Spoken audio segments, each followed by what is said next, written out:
The rain gradually stopped, and only the tap sound of water dripping from the cornice was left in the mountain temple, mixed with Shen Jinghong's weak breathing, which was particularly clear in the empty temple. The man in white leaned the oil paper umbrella against the broken column and leaned over to probe Shen Jinghong's pulse. The skin touched by his fingertips was cold, but the pulse was like a candle in the wind, intermittent. The Rotten Heart arrow of the Black Wind Village can be regarded as an excellent one in the rivers and lakes, the man in white whispered to himself, but no emotion could be heard in his voice. He took a plain-colored kit from his bosom, opened it, and poured out 3 scarlet pills. He picked up a tablet with his fingertips and carefully brought it into Shen Jinghong's mouth. He then poured some water from his waist and slowly fed it into his lips. After doing this, the man in white got up and walked to the temple gate, looking at the mountains and forests that were getting darker at dusk. There was a faint movement in the trees in the distance.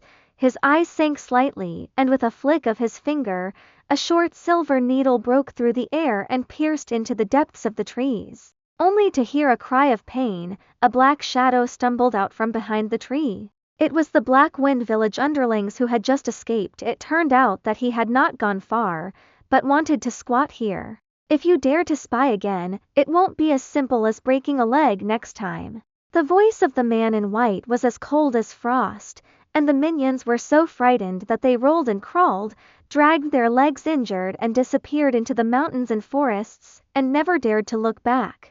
After confirming that there was no one around, the man in white returned to Shen Jinghong's side, took out a green glazed oil lamp from the package, and took out a fire to light it. The dim yellow light dispelled the cold in the temple, and also illuminated the face of the man in white. He was about 27 or 8 years old, with handsome eyebrows and a high nose. It's just that there is always a faint alienation between the eyebrows, like a cold pine under the moon, which is not easy to approach. He gently moved Shen Jinghong's body to a position close to the oil lamp, untied Shen Jinghong's shoulder, and revealed the knife wound that was deep into the bone. The skin around the wound was already turquoise black, which was obviously caused by the poison of the Rotten Heart arrow spreading along the wound. The man in white took out another bottle of ointment from his kit, picked out a little with his fingertips, and carefully applied it to the wound. His movements were so gentle that he didn't look like a person in the rivers and lakes. When the ointment touched the wound, Shen Jinghong's body trembled slightly, and he frowned, as if he felt a tingling pain. The man in white paused, raised his head to look at his pale face, and slowed down the force on his hands. Born with it, although this poison clearing cream is strong, it can force out the rotten energy in your body. After an unknown amount of time, Shen Jinghong's eyelashes trembled slightly, and he slowly opened his eyes. The scene in front of him was a little blurry. He blinked his eyes before he could see the man in white sitting in front of him and the beating blue lamp. "You saved me?" Shen Jinghong's voice was still weak, but it was a little more powerful than before. The man in white nodded and handed a cup of warm water to him. "Drink a sip of water first. Although the toxins in your body are temporarily suppressed, it still needs 7 days of conditioning before it can be completely eliminated." Shen Jinghong took the cup, his fingertips touched the temperature of the cup wall, and a trace of warmth appeared in his heart. He looked at the white-clothed man in front of him, and suddenly remembered a rumor circulating in the rivers and lakes 3 years ago. A mysterious swordsman appeared in Jiangnan. Bai Yi wins snow, and his swordsmanship is superb. He specializes in injustice in the rivers and lakes, but he never discloses his name. He is nicknamed Green Shirt Guest.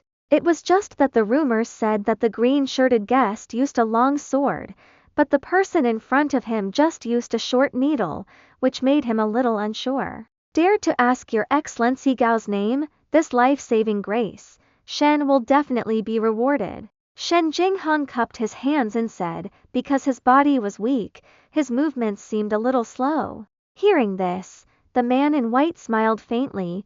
"It's hard to raise your hand. How can you talk about a generous reward? If you really want to thank me, take good care of your injuries.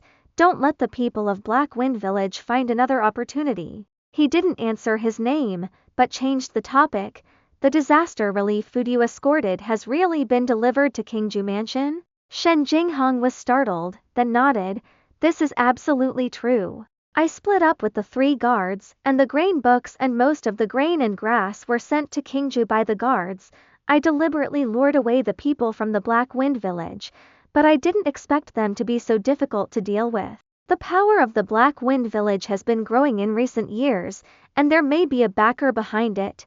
The men in white's eyes were cold. Do you know why they insist on grabbing the grain book? Shen Jinghong shook his head.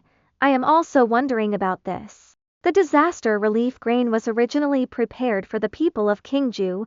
Even if Haifeng village robbed the grain and grass, without the grain book, it would not be able to sell it under the eyes of the government.